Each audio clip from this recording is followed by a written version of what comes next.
Sean Diddy Combs faces new allegations of and marking the 12th lawsuit against him.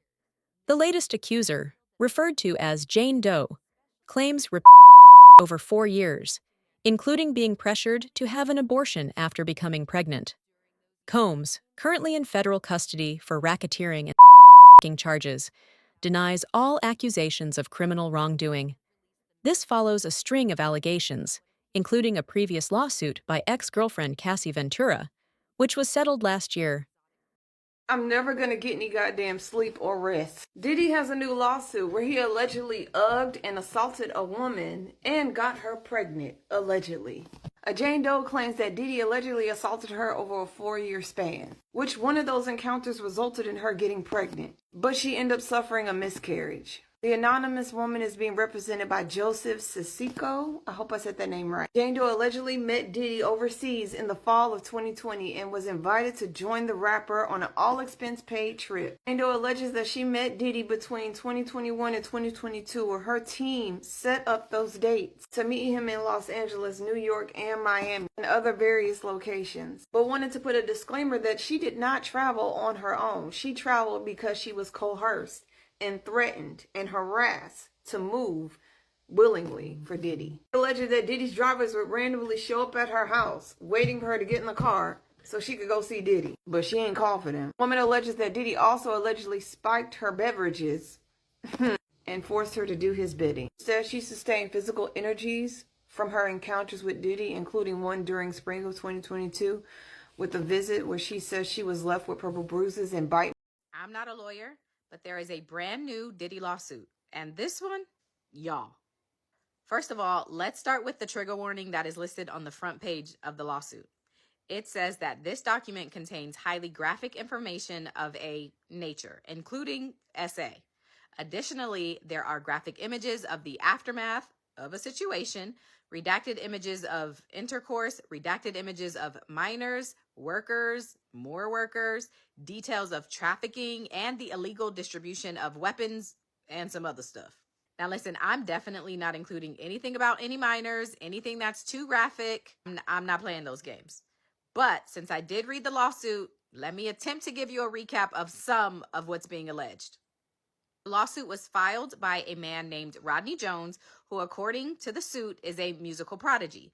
He says in August 2022, he received a call from Diddy requesting that he produce several songs on the Love album. Rodney agreed, and according to him, his life has been detrimentally impacted ever since. As far as defendants, there are a number of them. There's Diddy, his son Justin Combs, the CEO of Universal Music Group, the CEO of Motown Records, which is the parent company of Love Records. There's a woman named Christina, who is the chief of staff to Diddy. There's Motown Records, Universal Music Group, Love Records, and some others. So there's a lot of defendants. Y'all gonna be sick of me, but another disclaimer. These are allegations. I am not saying they are true. I am not saying they are not true. I am simply telling you what Rodney Jones, the plaintiff in this lawsuit, is alleging happened. This is his version of events. Y'all got it?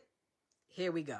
The suit says that Rodney worked for Diddy from September 2022 to November 2023. It starts with an incident that happened on September 12th, 2022 at a recording studio. The suit says that there was a writers and producers camp at the studio, and on this specific day, Diddy, Christian Combs, and a third man named G were in a heated conversation. The conversation moves to a bathroom, and according to Rodney in this lawsuit, a firearm is discharged multiple times. A crowd that's at the studio gathers around the bathroom, and when the door finally opens, father and son exit the bathroom, and G remains on the floor in the fetal position, holding his stomach. Rodney says the crowd around just stood there, not giving any help, and so he tries to apply pressure for G and then asks someone to call the ambulance. The suit alleges that Diddy gave strict instructions to inform the police that he had nothing to do with this incident, and instead say that G was struck standing outside of the studio by a drive-by assailant. The lawsuit also includes several news articles regarding the incident, and Rodney says he has several witnesses to corroborate this story and will speak publicly if subpoenaed. It's also worth noting that according to TMZ, LAPD did investigate this incident and found that G was shot during a robbery outside of the studio and ended up just running into the studio after he was shot. In this lawsuit, Rodney says he still has clothes from that day and believes that they still may have stains and DNA from G. The lawsuit also includes pictures of the aftermath that are much too graphic for this video, but they are in the lawsuit. Rodney goes on to say that he lived with Diddy for months at a time, and while they lived together, Rodney alleges that he was the victim of constant, unsolicited, and unauthorized touching by Diddy. Rodney says he is a Diddy is asking a judge to dismiss certain claims in a recent SA lawsuit that he's facing, including some S trafficking claims. According to US Today on Friday, Diddy's legal team filed a motion to dismiss some of the claims from a lawsuit filed by Joy Dickerson-Neal in November, accusing the music. I'm not a lawyer, but I just read all 35 pages of the lawsuit filed by Cassandra Ventura, aka Cassie, versus Sean Combs, aka Diddy. And child, let me give you the recap. Let me start off by saying the front page of this lawsuit has a trigger warning on it. So listen, let me say to you, this video could be triggering. You've been warned. Okay, so the beginning of the lawsuit just gives some background. It talks about how the two met in late 2005, early 2006. Cassie was 19 and Diddy was 37. Shortly after, Cassie was signed to Bad Boy. And at the time, Cassie was actually in a relationship with someone else and Diddy was in a relationship with Kim Porter. But then on Cassie's 21st birthday, Diddy allegedly pulled her into the bathroom and forcibly kissed her. Cassie cried, and that was their very first physical encounter. Over time, Diddy continued to pursue her, according to this lawsuit. And then in September of 2007, Diddy allegedly picked Cassie up from her apartment and gave her a pill. The suit says that Cassie didn't know what the pill was, but she took it at his request. She later learned that that pill was ecstasy, allegedly. Then there's a story told from 2007 when Diddy allegedly paid a promoter to create a fake flyer for a party Cassie was hosting, but not really because it was fake. And it was done to give her a reason to go to Miami and get away from her boyfriend. During that trip, it's alleged that they did a ton of drugs, and that is when they had their very first encounter. By 2008, Diddy had allegedly introduced Cassie to opiates and would often have pills and other drugs out in the open like candy. Quote, upon information and belief, Mr. Combs has been addicted to prescription painkillers and took ecstasy frequently.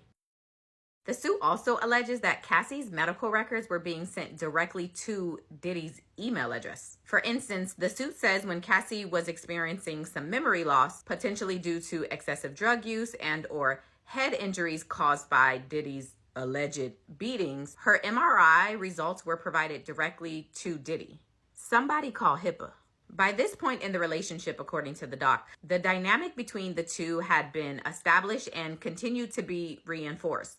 There's the 20-year age gap between the two, Diddy's high-profile position as a music mogul in the industry, and then he's the CEO of the label that Cassie is signed to. He's also, according to this document, aggressive and demanding, requiring blind loyalty from anybody he works with, and he constantly flaunted large amounts of cash, which was quite intimidating for Cassie. He also paid for her apartments, her cars, her clothes, and vacations. And all